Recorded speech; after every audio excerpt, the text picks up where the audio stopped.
My name is Victor Monga. I'm serving as Vice Chairman of the board. For those of you who might be interested in learning more about me, please connect me over LinkedIn and or Twitter. Virtue Testing is a California incorporated organization. It's a 501c3 tax-exempt nonprofit.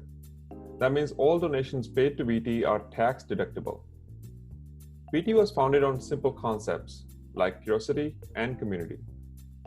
We service 3 centers of excellence. Education is to offer the community to speak, collaborate, hands-on learning, and grow. This helps our community members to amplify their skills to advance their professional careers. Charity is to offer fiscal sponsorships to groups and missions who do not have non-profit legal status. We enable them so they can start accepting tax-deductible donations without having to build and maintain non-profit legal status.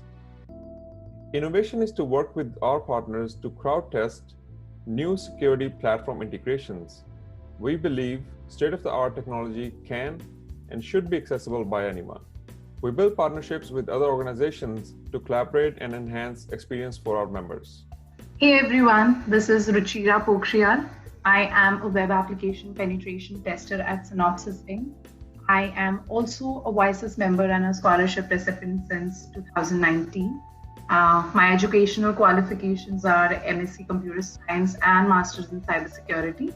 Today, I'm here to talk about a very crucial topic in the web application security industry, which is cross-site request forgery, also known as CSRF. So without further ado, let's dive into this topic. So today's agenda for this presentation would start with discussing what cross-site request forgery exactly is. What's the impact of this vulnerability on a vulnerable web application? How to perform cross-site request forgery from an attacker's perspective, and then at the end we'll discuss some mitigation techniques to prevent this vulnerability. So what exactly is cross-site request forgery? It's a web application security vulnerability, which is also commonly known as CSRF, XSRF, and session riding. It's an attack wherein the end user is forced into executing some kind of unwanted commands on the web application he or she is currently authenticated to. So with the help of a little bit of social engineering, for instance, sending a malicious link via an email or a chat, the attacker is able to trick the victim into making a request that the victim did not even intend to make. And it's important to note that the attacker does not abuse the browser's vulnerability with this attack, but abuses the trust that a web application has for the victim's browser. And the idea behind cross-site request forgery is that it partially circumvents the same origin policy, which is a very critical security mechanism restricting websites from interfering with each other. Now, when it comes to the overall impact of a successful CSRF attack, as we mentioned that it causes a victim to carry out certain actions unintentionally. These actions could be changing the email address or the password of the user on their account, thus compromising the complete account, or it could cause a user to perform a fund transfer to the attacker's account from his own vulnerable banking application. CSRF exploits a user's privilege and trust to a particular website and also works towards exploiting the trust that a particular application has on authenticated session. Now, the impact of CSRF would be less or more devastating depending on the kind of privileges a user holds within the application. So if the compromised user has a privileged role, let's say an admin, he's an admin within an application, then the attacker might be able to take full control of the application's data and functionality if a successful CSRF takes place. Now, it's also important to note that when this attack happens, identifying the attacker is much more difficult as the attack itself occurs in the context of an authenticated user, which is you. Now, let's try to understand the exploit technique from an attacker's perspective. So essentially, there has to be 3 conditions in place for a successful CSRF attack to take place. The first would be the presence of a relevant action. Now, there has to be a relevant action within the application that the attacker is interested in inducing. And this could be an action on any user-specific data, such as altering the email address or password of the user, or it could be a privileged action, let's say modifying the user's privileges on an account. The next one is cookie-based session handling. So for a relevant action to take place, the user has to send one or more HTTP requests. A web application would rely on cookies to track these requests or track the sessions and to validate who is the user making these requests. For now, let's assume that there is no mechanism in place to validate who's the user making these requests. And the third essential condition is that within this request, which is inducing an action, all parameters should be predictable by an attacker. So let's say we have an application which provides a functionality to the users of changing their passwords. So if the attacker is not able to predict the value of the existing password, this function cannot be exploited by CSRF. So if there is an application which provides a functionality to the user of changing their email addresses within the application, when this action is taken by the user, the request would look something like this. So if you look at this request carefully, it covers all the necessary three conditions for a CSRF to take place. This request consists of a very clear action, which is changing the user's email address. You can see the presence of a session cookie right here, which is being used to identify the user issuing the particular request. And finally, with the email parameter, the attacker can clearly determine the value that he has to perform the action on. Now, with all these three conditions in place, an attacker can easily construct a web page with a malicious HTML code in it, which would look something like this. If you notice this code under the form tag, the attacker would provide the address of the vulnerable website, wherein he can change the email address of the user without him even knowing. So when an unaware user lands on this malicious web page, the attacker's page will first trigger an HTTP request to the vulnerable website. And if the victim is currently logged into the vulnerable website, the browser will automatically include all the session cookies in the request. And since the website is not able to figure out the request, that the request hasn't been made by a genuine user, it will simply treat it as if the request is made by a genuine user, and it will go ahead and change the email address of the user, and the user will not even know about it. Okay, now let's discuss how GET and POST requests can be exploited using CSRF.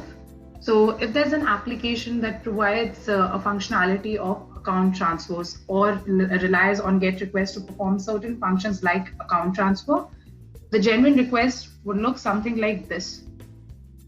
If you see it clearly, the account parameter and the amount parameter consist of two parts. The account parameter defines the beneficiary name, and the amount defines the dollar amount which is to be sent to another user by the user who's currently authenticated to his banking app.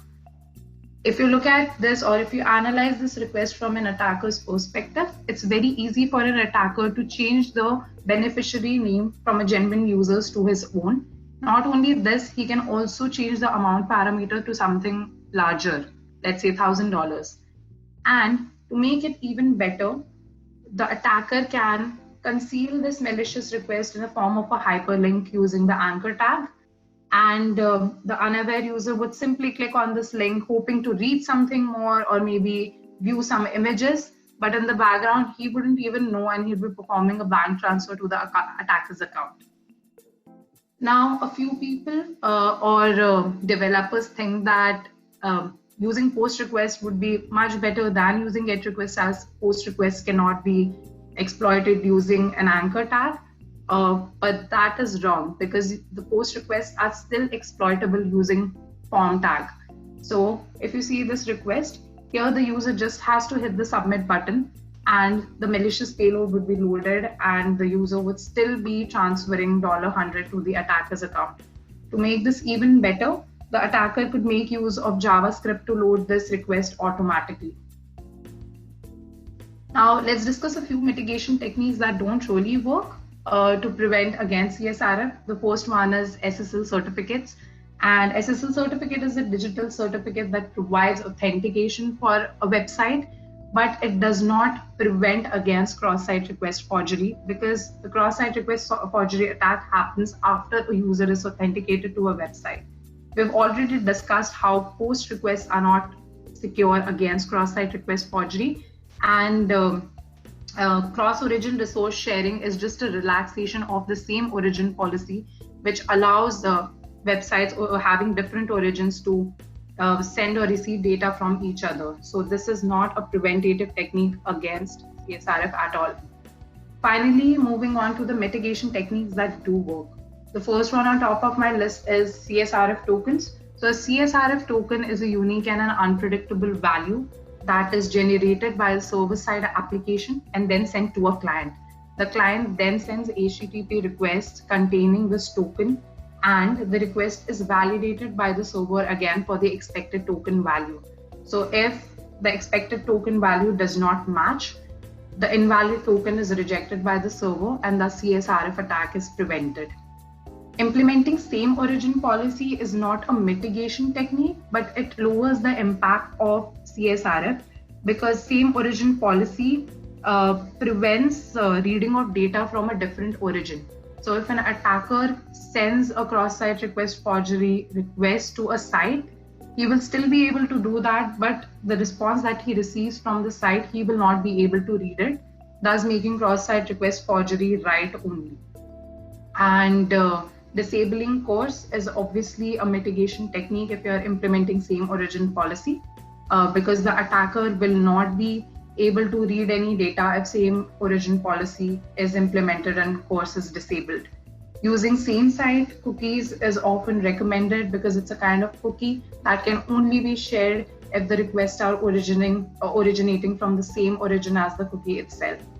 Checking referrer headers is beneficial because that way you can block all the requests that are not containing the referrer header from your own site.